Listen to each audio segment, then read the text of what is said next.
Bonsoir, Sydney. C'est un honneur. Pour ceux qui se posent la question, non, je n'ai jamais vu Scream 1, ni 2, ni 3, ni 4. En fait, je suis vraiment allé découvrir la saga à travers ce nouveau Scream, que certains appellent Scream 5. Et je pense que c'est ça en fait, concrètement c'est une suite des 4 premiers, vu ce qui se passe. Scream m'a hypé tout simplement parce que je suis fan des films d'horreur, notamment des slashers. J'ai découvert Jeu d'enfant récemment que je trouve vraiment très bien comme film. Aujourd'hui on est là pour parler de Scream 5. Scream 5 dont j'attendais rien, dont je ne savais pas à quoi m'attendre, même en termes de références ou de messages cachés ou de critiques, parce qu'apparemment de ce que j'ai compris, chaque Scream fait une critique sur quelque chose dans la société hollywoodienne. Et bah voyons ce que ça donne avec le 5. Mais d'abord parlons de l'histoire de Scream 5. Oui, j'ai relevé mon pull. 25 ans après les événements à Woodsboro, Ghostface est de retour en ville et compte faire de nombreuses victimes dans un nouveau groupe d'adolescents. Notamment Sam et sa petite sœur Tara qui sont les principales ciblées par ce tueur. Alors que Tara est à l'hôpital, Sam est déterminé à savoir qui est ce nouveau Ghostface afin de le tuer et de se débarrasser de cette personne qui veut s'en prendre à sa famille. En gros, c'est l'histoire du film sans spoiler. Et oui, j'ai fait exprès de ne pas parler des anciens personnages, mais vous allez comprendre pourquoi quand on va en parler. Et qu'est-ce que j'ai pensé de ce Scream 5 ? Eh bien, je vous avoue que j'ai passé un moment assez agréable, même si, en termes de film d'horreur, c'était pas ouf. Ça volait pas très haut, mais juste sur le côté horrifique. Sinon, je trouve que le film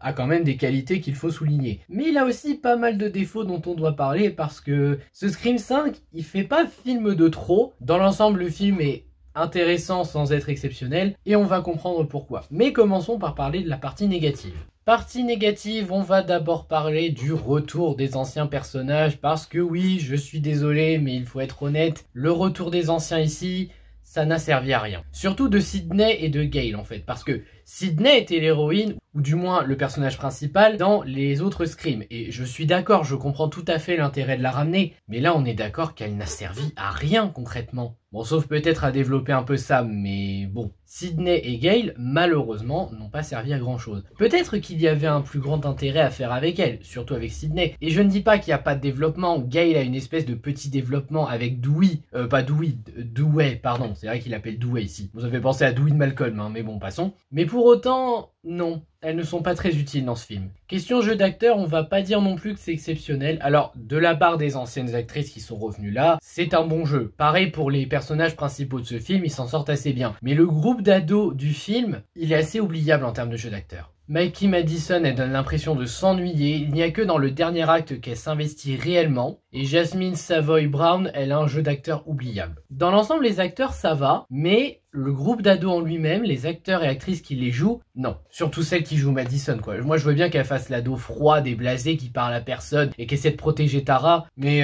tu peux faire ça et essayer de donner un brin d'humanité, un brin de quelque chose à ce personnage. D'ailleurs, puisqu'on parle du groupe d'ados qui est proche de Tara, il n'y a rien à dire sur eux. Sincèrement, il n'y a rien à dire. Ils ont chacun leur personnalité, ils sont comme ils sont, mais ils n'apportent rien à l'histoire. Limite, on ne les aurait pas mis, ça n'aurait rien changé. Le seul qui est sympa, c'est celui qui est amoureux de Tara, le même acteur que dans Don't Breathe. Mais en dehors de ça, le reste, je vous jure, ils sont oubliables. Il n'y a rien à dire sur eux. T'as l'impression qu'ils sont là juste pour se faire tuer. Et je crois que la pire, c'est Mindy. Alors Mindy, c'est vraiment celle qui s'y connaît le plus dans le premier film de l'époque. Oui, parce qu'il y a un film inspiré de ce qui s'est passé. C'est pas Scream, mais c'est un nom proche. Et on voit que c'est Ghostface. Mais bon, celle-là, je crois que c'est la pire du lot. Parce que elle se la joue, elle fait souvent la blasée. Et puis surtout, elle est en mode, oh, c'est forcément elle parce que le code a dit que ceci, le code a dit que cela. Bon, Mindy, je te respecte, mais sans vouloir être méchant avec toi, je crois que le tueur, il le sait aussi, et il s'est dit dans sa tête, oh, mais ça serait peut-être bien que je change les codes, parce que si je fais exactement pareil, je vais être ce qu'on appelle prévisible. Et Ghostface, il est censé être imprévisible. Et puis bon, Mindy, à part faire les clichés du non, descends pas toute seule, t'aurais dû me demander, sachant qu'après, il y a le copain de Sam qui lui demande de venir avec elle pour descendre, elle lui dit, non, non, mais t'as bien fait de demander. Non mais attends, faut savoir, tu dis à ta pote, non, fallait pas que tu descendes toute seule. Là, t'as quelqu'un qui te demande de venir avec toi pour être sûr qu'il t'arrive rien, et tu lui dis non. Mindy, ça sert à quoi que tu dises les règles si au final, même toi, tu ne les respectes pas? Les dialogues, je dirais rien là-dessus parce que je me demande si ça a été réellement bien écrit, les dialogues, mais je vous jure.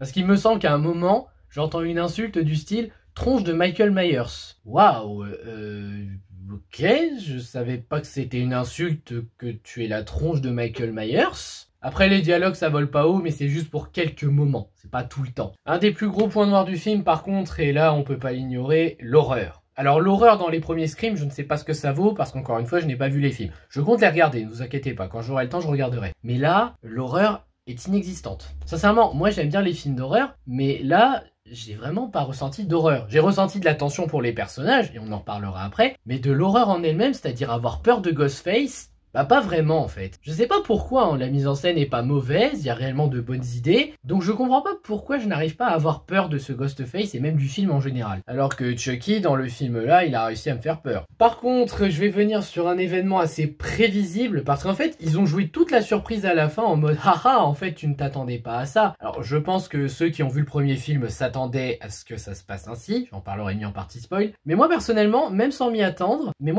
vu que j'ai pas vu le premier film, j'ai quand même réussi à deviner que c'était ça. Encore une fois, j'en parlerai en partie spoil, mais disons que Ghostface, on comprend pourquoi il arrive à agir et à parler au téléphone en même temps. Mais en même temps, c'était hyper évident parce que dès le début du film, ils mettent un indice là-dessus. Et même pas discret l'indice, hein. Je finirai sur une incohérence. Alors l'incohérence, il y a quelqu'un qui est en train de cramer. C'est pas une blague, c'est pas une manière de faire malin, non, elle est vraiment en train de mourir brûlée. Et en fait, tu vois ce personnage à un moment qui se relève vraiment en mode « je vais en finir avec toi ». Et tu te dis, mais comment t'as fait pour survivre à ça? Pour vous expliquer, ce personnage ne portait pas de combinaison ou quoi que ce soit, hein. Il était normal, avec des tenues normales, et il s'est fait cramer. Alors, quand t'es brûlé à ce point, je suis pas sûr que tu peux te relever. Voilà, en dehors de ça, j'ai pas grand chose de négatif à dire sur le film, même si je comprends totalement ceux qui l'ont détesté. Donc on va passer au positif. Donc positif, on va commencer par les personnages, avec Samantha Carpenter pour commencer, jouée par Melissa Barrera. C'est une femme qui a décidé de quitter la ville et de s'éloigner de sa petite sœur quand elle a appris ses origines qui sont liées au tueur du premier Scream, et donc par peur de devenir comme lui, d'agir comme lui parce qu'elle a des visions de lui, elle a préféré fuir très loin de sa sœur afin de la protéger. Honnêtement, c'est un bon personnage principal, surtout que là, en revenant à Woodsboro, tout ce qu'elle veut c'est protéger sa petite sœur en retrouvant le meurtrier et en lui faisant payer. C'est un personnage attachant, qui a des doutes à cause de son passé alors que ce n'est pas le passé qui te définit, mais vraiment oui, en termes de développement et de ce qui se passe, Sam, c'est vraiment le bon personnage principal choisi. Après, on a sa petite sœur Tara Carpenter, jouée par Jenna Ortega. Elle cherche surtout à retrouver celui qui l'a attaqué malgré qu'elle en ait très peur, afin de se débarrasser de lui et de retrouver une vie tranquille. C'est une adolescente un peu de tous les jours, on sentait qu'elle était assez intégrée dans son groupe, et elle est assez attachante en vérité. Tara, on pourrait croire que c'est une ado détestable ou quoi que ce soit, mais non, elle est réellement attachante. Ce qui lui est arrivé, on a vraiment peur pour elle au début quand on voit ça. On n'a pas envie de la voir mourir. En tout cas, malgré ses blessures, elle arrive quand même à bien se défendre à certains moments. Après, on a Dewey Riley, joué par David Arquette. Donc lui, c'est un ancien flic qui est maintenant à la retraite. Là, il est à la retraite parce qu'il ne veut plus subir les horreurs. Il a eu des problèmes d'alcool et de relations, de ce que j'ai compris. De tous les personnages qui sont revenus, je trouve que c'est le seul qui fonctionne. C'est-à-dire que le personnage en lui-même est pas forcément exceptionnel. Il apporte pas grand-chose d'intéressant, mais le fait qu'il ait connu la situation, qu'il ait envie d'aider Sam à régler ça, et à essayer de lui dire attention, Ghostface a des règles et ça il faut le retenir, j'aime bien. J'ai même de la peine pour lui, Dewey, parce que c'est vraiment un personnage assez bien développé ici. Et c'est pour ça que lui je l'accepte comparé à Sidney et Gale, c'est que lui, il a un développement qui sert l'histoire, mais aussi le nouveau groupe. Et j'ai l'impression qu'il est un peu le lien entre les deux groupes d'ailleurs aussi. Mais ça c'est personnel. Après on a Richie Kirsch, joué par Jack Quaid. C'est le petit ami de Samantha, il travaille avec elle, il est proche d'elle, il veut faire de son mieux pour la protéger. C'est un personnage très attachant. J'ai pas grand chose à dire sur lui en fait. C'est juste un perso qui est là pour aider, tout en ayant quelques petits secrets. Et enfin, on a Wes X, joué par Dylan Minette. Lui, c'est un jeune homme qui fait partie du groupe d'ados, le plus attachant du lot au passage. Ça me rappelle son rôle dans Brief, mais passons, on n'est pas là pour ça. C'est un jeune homme qui est amoureux de Tara, qui a envie de la protéger, de prendre soin d'elle, et c'est tout. On le voit assez peu, mais pour le peu qu'on le voit, c'est vrai qu'il est assez attachant. Concernant Ghostface, c'est juste un taré avec un masque qui s'amuse à tuer les adolescents qu'il voit. Enfin, les ados, pas que, hein. Il tue aussi des adultes, il tue tous ceux qu'il croise en fait. Ici, on le retient surtout parce qu'il a attaqué Tara sans qu'on sache pourquoi, et qu'après, il veut s'en prendre à Sam et à tout l'entourage des adolescents qui sont autour de Tara. Pourquoi pas? Après avoir un fou comme ça qui se balade sans savoir pourquoi et qui se met à tuer ceux qu'il croise. Dans un slasher, même si c'est classique, ça marche, hein. Surtout un point génial avec Ghostface, même ici, il est imprévisible.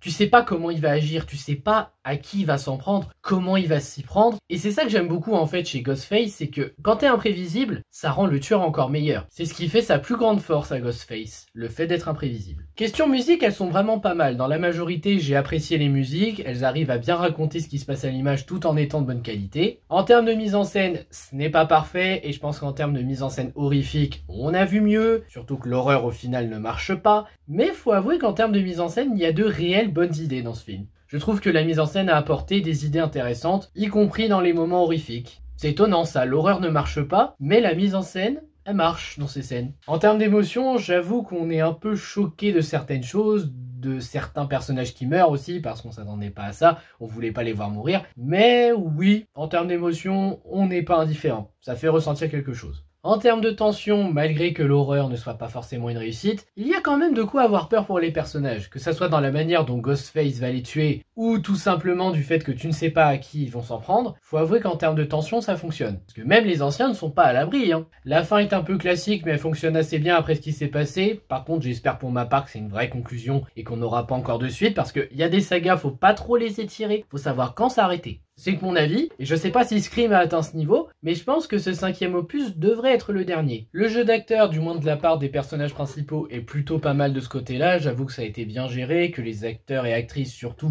s'investissent véritablement dans leur rôle, mais avec le jeu d'acteur secondaire, encore une fois, de certains c'est discutable. En termes d'évolution, la seule à réellement évoluer dans cette histoire c'est Sam. Sam par rapport à son passé, par rapport aux visions qu'elle a de son père qui était le tueur dans le premier Scream. Et j'avoue que c'est assez intéressant comme évolution, parce qu'on se demande vraiment si elle va virer psychopathe comme son père, ou si elle va montrer qu'elle n'a pas à devenir pareille. Bon, c'est un peu prévisible pour certains, je le reconnais, mais en tout cas ça fait une évolution intéressante à suivre. En termes d'inattendu, et là c'est probablement parce que je n'ai pas vu le premier Scream, mais l'identité de qui est Ghostface, c'est bien trouvé. J'avoue que j'aurais pas suspecté cette personne et que ça fonctionne bien. J'en parlerai en partie spoil encore une fois. Les costumes sont d'assez bonne qualité, même si on s'en fiche un peu ici, hein, c'est pas forcément le plus important. En termes de symbolisme, il y a des choses intéressantes, comme ce que représente Ghostface pour le nouveau groupe, comme pour les anciens et le traumatisme qu'il a apporté à ces personnes, ou même ce que représentent certains personnages pour d'autres, par exemple ce que représente Dewey pour Gale. Et sinon, les décors sont assez jolis, que ce soit les intérieurs ou les extérieurs. C'est de bonne qualité. Partie spoil, on va d'abord parler de l'identité de Ghostface, qui était un personnage dont j'aurais jamais suspecté l'existence, à savoir Richie, le petit ami de Sam,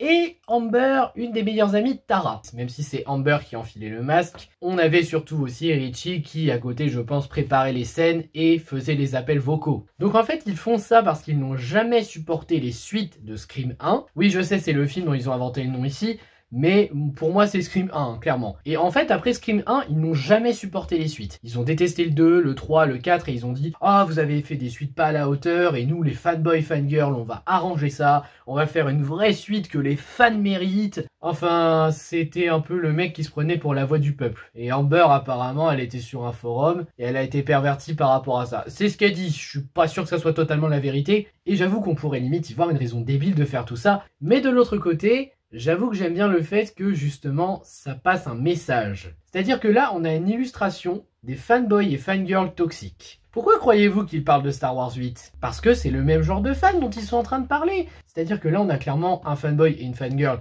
qui détestent les suites de Scream, qui disent ouais ça n'égalera jamais le premier, pour au final se dire eh ben si personne ne peut le faire, je vais le faire moi-même. Limite un peu, vous savez, le même niveau que les pétitions de décanonisation de ce que vous n'aimez pas. Parce que oui, je me souviens bien moi de Star Wars 8. Je me souviens de tous ceux qui ont râlé dessus en mode c'est le pire Star Wars. Star Wars 8, on l'avait accusé de détruire ce qui avait fait la beauté de Star Wars. Enfin du moins pour certains. Et au final, oui, je trouve que ces fanboys fangirls extrémistes sont très bien représentés. Et je pense que les gens qui sont comme ça, et j'espère que vous irez voir ce film, juste pour voir cette représentation. Parce que là, vous êtes tellement bien représentés. Vous êtes toxiques, vous détruisez la licence à vous tout seul sans vous rendre compte que vous ne l'avez pas aimé juste parce que ce n'était pas votre vision des choses. Donc au final, oui, vous êtes assez bien représentés. Je dis pas non plus que c'est fait de manière très subtile, mais c'est quand même une bonne représentation de ce que vous avez fait. Et il y en a, ils vont me dire, mais non, c'est pas les fanboys qu'il fallait représenter, ce sont les producteurs. Bon, alors moi je vais rétablir quelque chose, une vérité vraie. Certes, les producteurs ont un pouvoir. C'est eux qui décident comment ça doit se faire, parce qu'ils sont en collaboration avec le réalisateur et toute l'équipe. Cependant, Pour qui agissent les producteurs? Non, parce qu'on dit souvent, oui, Sam Raimi voulait pas mettre Spider-Man 3, c'est les producteurs qui lui ont forcé. Vous vous rappelez quel est l'ennemi préféré des gens pour Spider-Man, et donc qui voulait voir un des ennemis préférés de Spider-Man dans un film live d'un grand réalisateur comme Sam Raimi? Vous me rappelez à cause de qui on a eu ce changement de direction de style avec Suicide Squad, là, le film pourri de 2016? Bah oui, je suis d'accord, les producteurs ont eu leur part de responsabilité. Mais c'est les fans qui ont été le point de départ. Enfin, les fans, pardon. Les fanboys et fangirls, parce que fan, c'est un mot utilisé à tort et à travers. Enfin bon, je vais pas débattre 107 ans sur le sujet, la vidéo n'est pas faite pour ça, mais en tout cas, je trouve que c'est vraiment une bonne représentation des fanboys et fangirls extrémistes qui détruisent des sagas sans s'en rendre compte. Voilà, donc j'ai plus grand chose à ajouter, surtout qu'il commence à faire très noir ici, j'ai peur. Mais le bilan de tout ça, de ce Scream 5, c'est que ça se regarde. C'est pas un très bon film d'horreur qui marquera l'histoire, et c'est pas non plus un très mauvais film d'horreur qui donne envie d'être détesté. Bon, je pense que beaucoup de fans des 4 premiers n'aimeront pas le film, et à juste titre. Moi, encore une fois, je n'ai pas vu les 4 premiers et je compte les regarder. Mais en tout cas, ce nouveau film qui ramène les anciens et les nouveaux, malgré les défauts, je trouve qu'il y avait quand même une véritable envie de rendre hommage à Wes Craven, le réalisateur des 4 premiers films. Je dis pas que l'hommage est très efficace, mais il est présent, et il est pas trop mal. C'est un petit hommage, mais un petit hommage réussi, qui fera sûrement plaisir à voir juste pour quelques amateurs de films d'horreur. Après, les grands fans de la saga Scream, je crois qu'ils ne seront pas fans de ce nouveau Scream. Ce que je comprends, mais en attendant, je trouve que c'est une suite appréciable avec de bonnes idées à retenir. Voilà, c'était mon avis sur Scream 5 et clairement je suis dans le noir. Je vous remercie d'avoir regardé, n'hésitez pas à liker, à partager, à vous abonner et je vous dis à bientôt pour une prochaine vidéo. Ciao!